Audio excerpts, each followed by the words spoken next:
Class 12 kaleidoscope book के poetry section की poem trees जो कि एमिली डिकिंसन के द्वारा लिखी गई है, आज हम इसके बारे में डिस्कस करेंगे।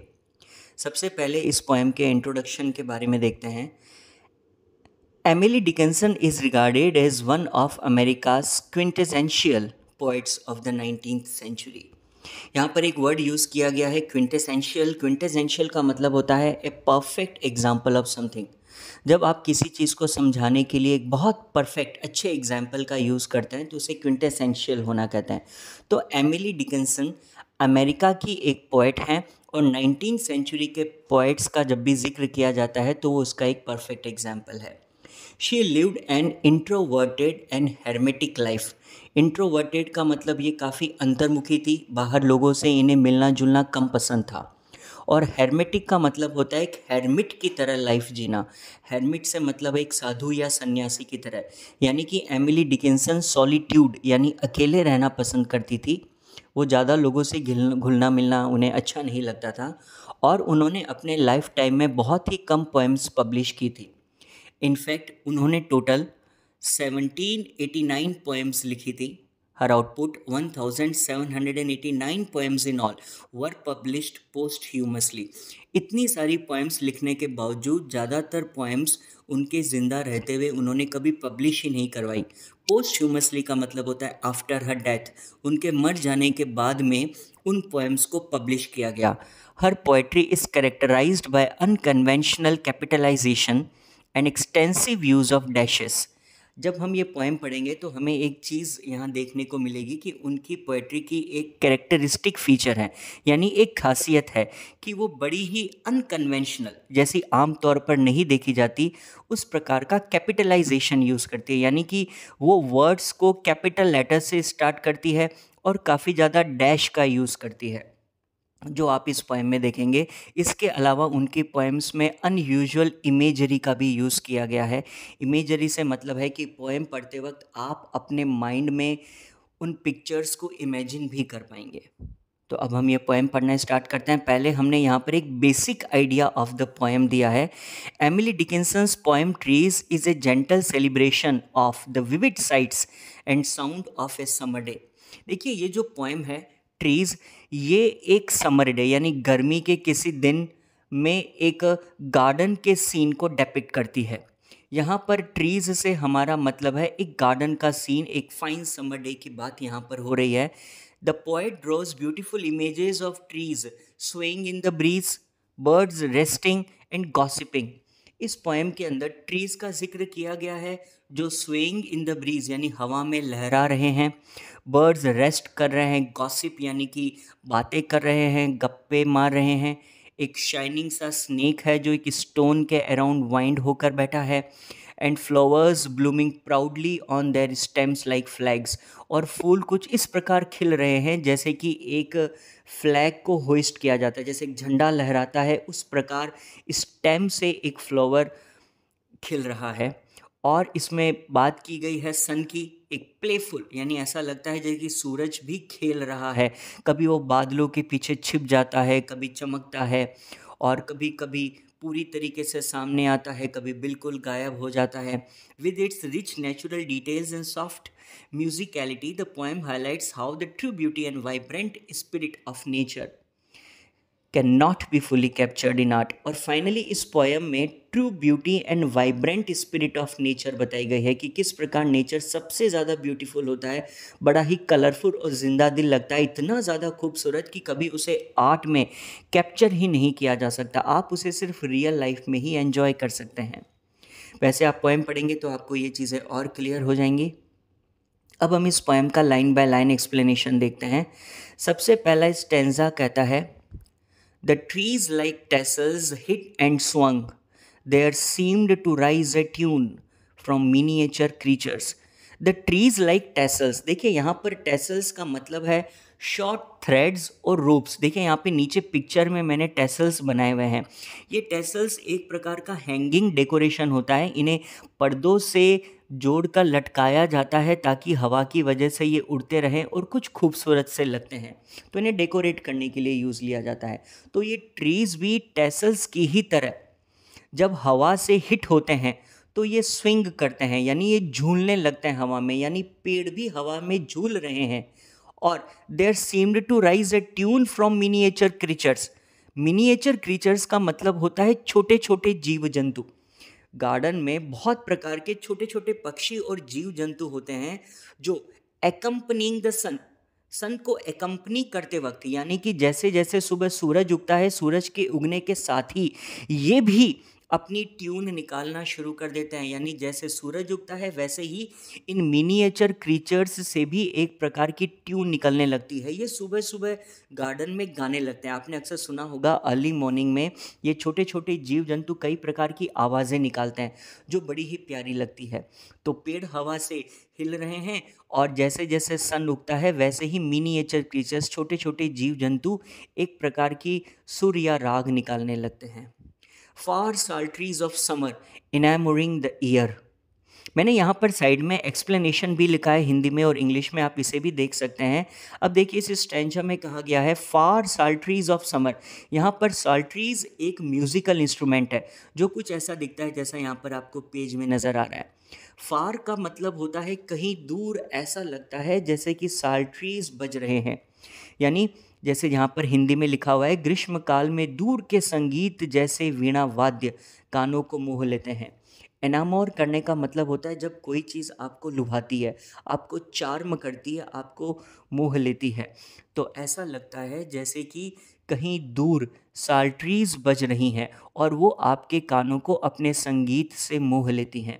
They never yet did satisfy remotest when most fair. अब ये जो संगीत हमें बजता हुआ सा सुनाई दे रहा है, ये कहीं दूर बज रहा है और आप इसे चाहे कितना भी सुन ले, आप कभी सेटिस्फाइड फील नहीं करेंगे। रिमोटेस्ट यानी कि ऐसा है कि ये चीज़ बहुत दूर कहीं बज रही है। ऐसा नहीं है कि ब्यूटी केवल हमारे आसपास नज़दीकी सुंदर चीज़ों में ही हो सकती है, कहीं दूर किसी भी जगह पर आप ब्यूटी को तलाश सकते हैं। तो वैसे ही ये संगीत कहीं दूर से बजता हुआ सा सुनाई दे रहा है। ये इतना दूर है कि हम इसको इतना सुनकर भी सेटिस्फाइड फील नहीं करते। जिस चीज़ को आप एक बार प्राप्त कर लेते हो फिर आप उसे सेटिस्फाइड फील करने लगते हो, लेकिन आपको लगता है कि ये संगीत कहीं दूर बज रहा है और आपको वहाँ तक चले जाना है, तो आप उसे कितना भी सुनो लेकिन वो चीज़ आपसे दूर है, इसीलिए आपको अभी तक उतना सेटिस्फाइड फील नहीं करा रही है।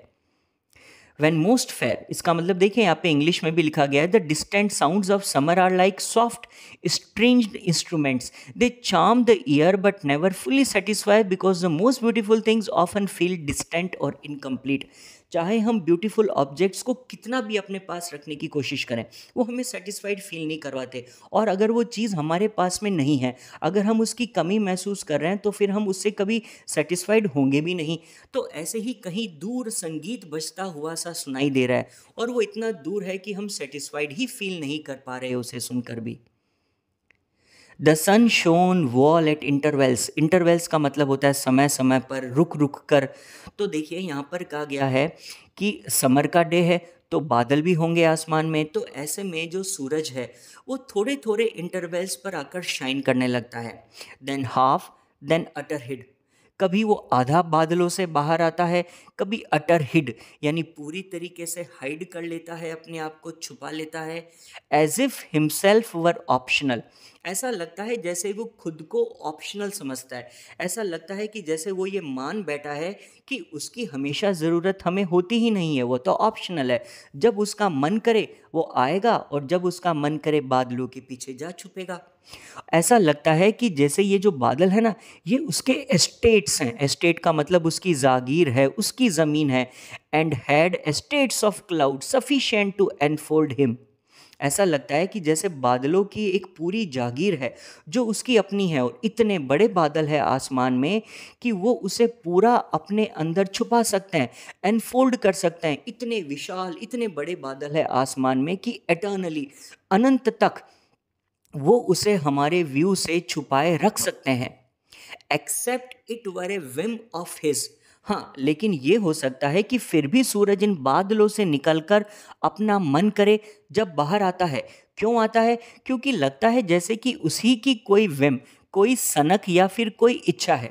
क्योंकि उसे लगता है ना कि धरती पर तो इतने सारे ऑर्चार्ड्स हैं, इन ऑर्चार्ड्स को भी ग्रो करने की ज़रूरत है। इनको, ऑर्चार्ड्स का मतलब होता है फ्रूट ट्रीज, जहाँ पर ग्रो करते हैं वो लैंड, यानी कि फलों के बगीचे। इन फलों के बगीचों को भी तो धूप चाहिए, तो इन ऑर्चार्ड्स को ग्रो करने के लिए भी तो सन की शाइन चाहिए। तो ऐसे में कभी कभी ये बाहर आ जाता है, तभी ताकि ये ऑर्चार्ड्स भी ग्रो कर सकें, और फिर वो बादलों के पीछे जा छुपता है। अब नेक्स्ट देखिए, a bird sat careless on the fence. अब इसी प्रकार उसी गार्डन में एक और सीन को यहाँ डेपिक्ट किया गया है, जिसमें बताया गया है कि एक पक्षी है, एक बर्ड है जो कहीं फेंस पर बैठा है। फेंस का मतलब किसी गार्डन या किसी खेत के चारों ओर बनाई गई बाड़ या चार दीवारी। एक पक्षी है जो वहाँ फेंस पर केयरलेस होकर, बेपरवाह होकर बैठा है। One gossiped in the lane. एक बर्ड ऐसा भी है जो कहीं लेन यानी किसी गलियारे में गॉसिपिंग कर रहा है, कुछ बोल रहा है, कुछ बातें कर रहा है। On silver matters charmed a snake.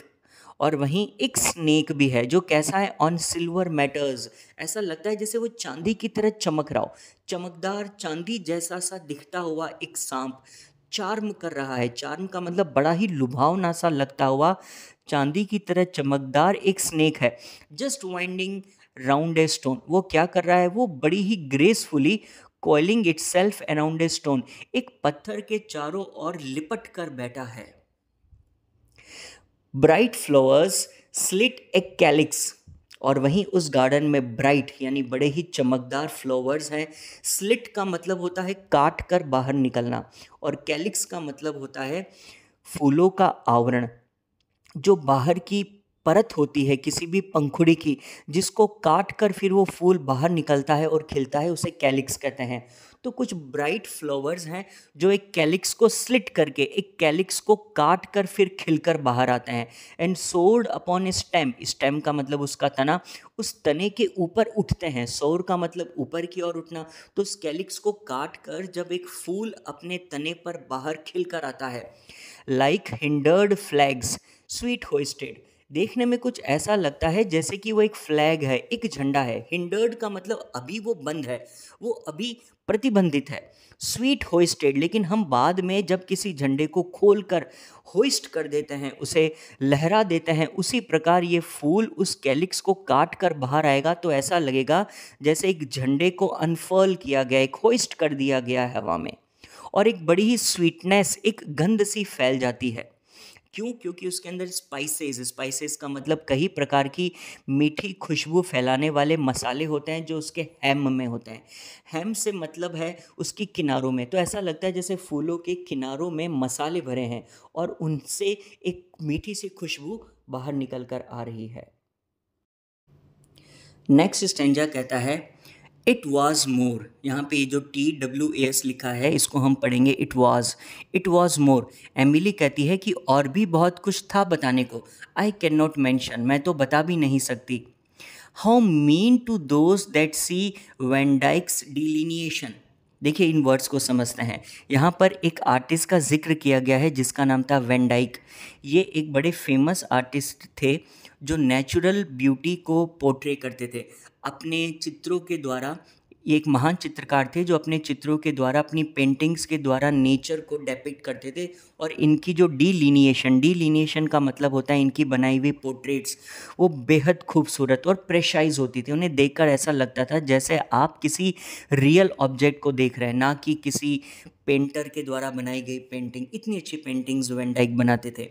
तो एमिली कहती है कि वो लोग जिन्होंने वैन डाइक की डीलिनिएशन को देखा है, उनकी पेंटिंग्स को देखा है, उन और उन्हें इन पेंटिंग्स को देखकर ऐसा लगता है कि जैसे ये पेंटिंग्स तो बहुत सुंदर है, तो उन्होंने अभी बहुत कुछ मिस कर दिया है। उन्हें एक नेचर का समर डे देखना चाहिए, उन्हें एक रियल गार्डन को जाकर देखना चाहिए, ट्रीज़ को देखना चाहिए, तो वो समझेंगे कि जो नेचुरल ब्यूटी है वो रियल ज़्यादा अच्छी नज़र आती है पेंटिंग्स के बजाय। वैन डाइक की पेंटिंग भी बहुत अच्छी थी, लेकिन वैन डाइक से भी कहीं ज़्यादा खूबसूरत आपको नेचुरल ब्यूटी लगेगी अगर आप उसे खुद जाकर रियलिटी में देखें।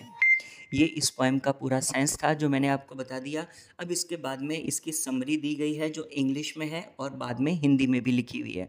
आप इस समरी को एक बार खुद पढ़ लीजिएगा, अगर आपको ज़रूरत पड़े तो आप इसे अपने नोट्स में लिख सकते हैं। फिर इसके बाद में क्वेश्चंस एंड आंसर्स दिए गए हैं। इस पूरी पोएम में से जितने भी क्वेश्चन आंसर्स बन सकते हैं जो इम्पोर्टेंट है वो मैंने सब यहाँ पर आंसर्स के साथ लिख दिए हैं। सबसे पहले हैं वेरी शॉर्ट आंसर क्वेश्चंस, फिर उसके बाद में शॉर्ट आंसर क्वेश्चंस, फिर लॉन्ग आंसर क्वेश्चन। इस चैप्टर में से इतने क्वेश्चंस बन सकते हैं वो मैंने यहाँ पे लिख दिए। इसके अलावा additional questions from text book भी दिए गए इस पोएम के पीछे। चैप्टर में ही, बुक में ही जो क्वेश्चंस हैं यहाँ पर उनको आंसर के साथ में लिख दिया गया है। और फाइनली लास्ट स्लाइड में प्रीवियस ईयर्स क्वेश्चंस भी हैं। पिछले सालों के दौरान इस पोएम में से जो भी क्वेश्चंस पूछे गए हैं वो यहाँ पर मेंशन किए हैं। आप उन्हें एक बार खुद पढ़ लेना, आप उसे देख लेना। आप इस वीडियो को पॉज करके इन क्वेश्चंस के आंसर्स को कहीं पर नोट डाउन कर ले तो काफ़ी अच्छा रहेगा। अगर आपको कोई इशू हो, कुछ पूछना हो तो मुझे कमेंट करके पूछ सकते हैं। और अगर आप इस वीडियो को पहली बार देख रहे हैं तो इस चैनल को सब्सक्राइब करना, वीडियो को लाइक एंड शेयर करना। Thank you so much.